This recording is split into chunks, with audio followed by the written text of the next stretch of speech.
आज की कहानी है दो जुड़वा बहनों की, तापसी और तन्वी। ये रहा माँ, मुझे 100 में से पूरे 90 अंक आए हैं। बहुत ही बढ़िया तापसी बेटा, तुम्हारी कड़ी मेहनत का फल है ये। इसी तरह मन लगाकर मेहनत करोगी तो तुम्हें जीवन में हमेशा सफलता मिलेगी। और तन्वी बेटा, तुम भी तापसी दीदी के तरह ही खूब मेहनत करना और मन लगाकर पढ़ाई करना। तुम्हारे भी तापसी दीदी जितने ही अच्छे अंक आएंगे। नहीं माँ, मेरे अंक अच्छे हैं, दीदी जितने ही अच्छे हैं, बस आप मुझसे कभी खुश नहीं होती, क्योंकि आप दीदी से ज्यादा प्यार करती है। हमेशा आपको दीदी ही अच्छी लगती है, मुझसे तो आप हमेशा नाखुश ही रहेंगी। नहीं तन्वी बेटा, ऐसी बात नहीं है, तुम्हारे अंक सच्ची में बहुत कम आए हैं। तुम्हें 100 में सिर्फ 40 ही मिले हैं। अगर ऐसे ही तुम्हारे अंक रहे तो तुम्हें आगे अच्छे कॉलेज में दाखिला नहीं मिल पाएगा। तुम्हें सच में थोड़ी सी मेहनत की जरूरत है बेटा। नहीं माँ, ये आपके 100 बहाने में से एक बहाना है, दीदी को मुझसे ज्यादा प्यार करने का और उसकी तारीफें करने का। तन्वी मुंह फुलाकर वहाँ से चली गई। पता नहीं वो मुझसे इतनी नाराज क्यों रहती है। मैं कैसे समझाऊं उसे, मैं तुम दोनों में कोई फर्क नहीं करती। आप परेशान मत होइए माँ, वो अभी छोटी है, इसीलिए थोड़ी सी नादान है। मैं उसे समझाने की कोशिश करूँगी। तापसी अपनी माँ को दिलासा देकर वहाँ से चली गई। तंग आ गई हूँ मैं, जब देखो तापसी तापसी तापसी, तापसी ये तापसी वो, तापसी तो बहुत अच्छी है, समझदार है, सुंदर है। माँ तापसी की ऐसा तारीफ करती है जैसे कि मैं तो हूँ ही नहीं, मैं तो उन्हें दिखती ही नहीं। तन्वी गुस्से में अकेले बड़बड़ा ही रही थी कि उससे मिलने तापसी चली आई। तन्वी, तुम्हें माँ से इस तरह से बात नहीं करनी चाहिए थी। वो जो भी कह रही हैं तुम्हारे भले के लिए ही कह रही हैं। चुप रहो तुम, समझी? यहाँ पे अच्छे बनने का नाटक मत दिखाओ, मैं सब जानती हूँ। तुम्हें अंदर ही अंदर बहुत खुशी हो रही है क्योंकि तुम्हारे कारण माँ ने आज मुझे डांटा और नीचा दिखाया। ऐसी बात नहीं है तन्वी, माँ और मैं तुमसे बहुत प्यार करते हैं। माँ बस चाहती है कि तुम थोड़ी सी समझदार बनो, वो सिर्फ तुम्हें काबिल बनाना चाहती है और कुछ नहीं। चुप हो जाओ तुम और अभी इसी वक्त मेरे कमरे से जाओ, मैं तुम्हारी शक्ल भी नहीं देखना चाहती, जाओ यहाँ से। तापसी हार मान के वहाँ से चली गई।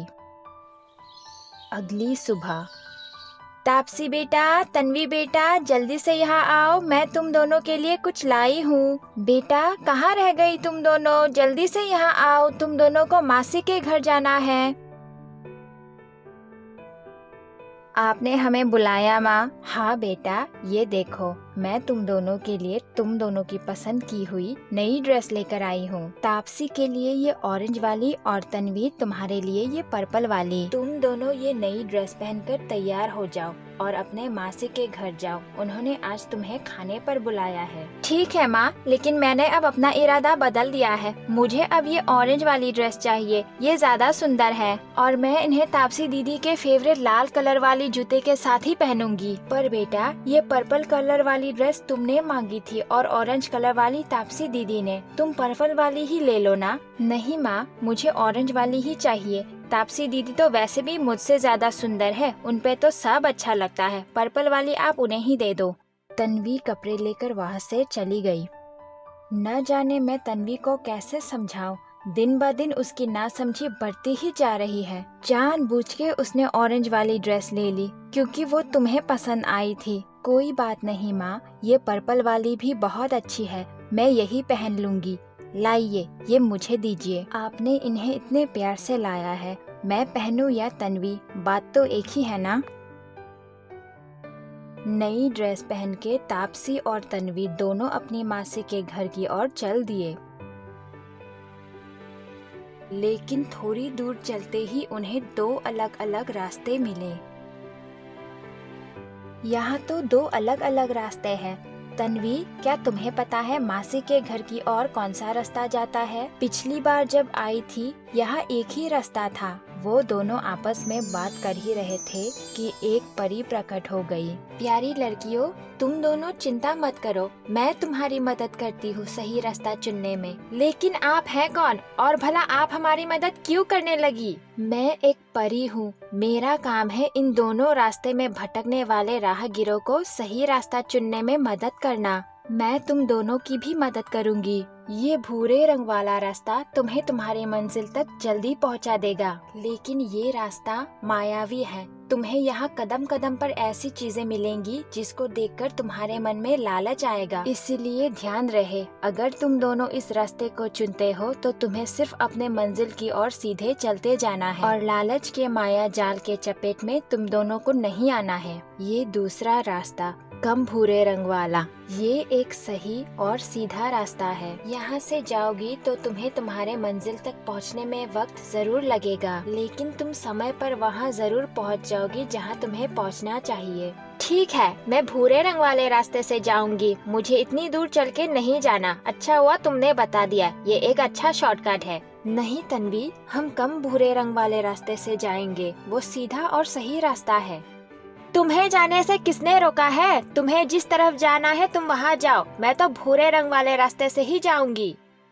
तन्वी तापसी की बातों को अनसुना करके भूरे रंग वाले रास्ते से ही चली गई और तापसी कम भूरे रंग वाले रास्ते से चली गई। ये तापसी अपने आप को समझती क्या है? जब देखो हुक्म चलाने की कोशिश करती रहती है, जब देखो जहाँ देखो हमेशा खुद को मुझसे समझदार बताने की कोशिश करती रहती है। तन्वी अकेले में बातें करते हुए आगे बढ़ ही रही थी कि उसने सामने सड़क के बीचों बीच एक हीरे लगे हुए पौधे को देख लिया। ये तो हीरा है।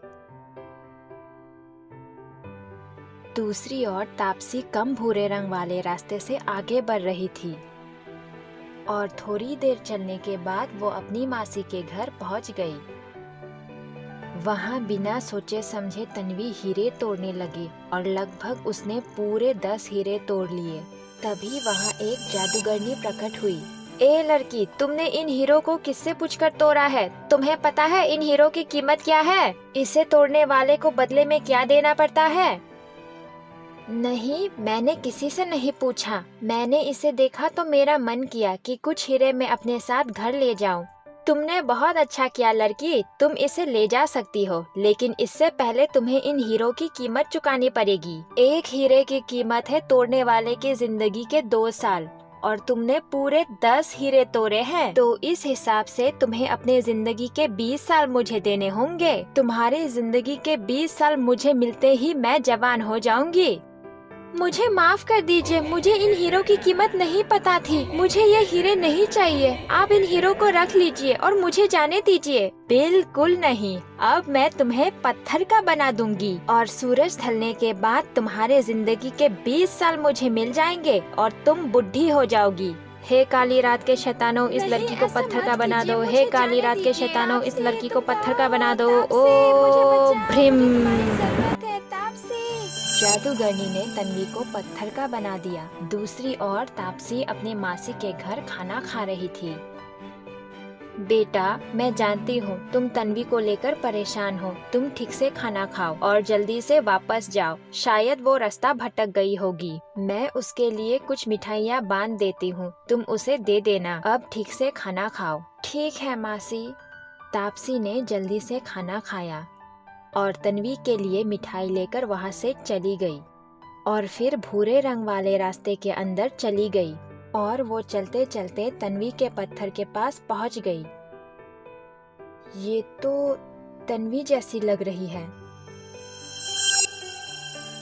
ए लड़की, क्या तूने भी मेरा हीरा चुराया है? मैं तुम्हें भी पत्थर का बना दूंगी, इसी लड़की के तरह। इसने मेरे 10 हीरे तोड़े थे और अब इसके जिंदगी के 20 साल मेरे। बता, तूने कितने हीरे चुराए हैं? एक हीरे की कीमत है तोड़ने वाले की जिंदगी के 2 साल।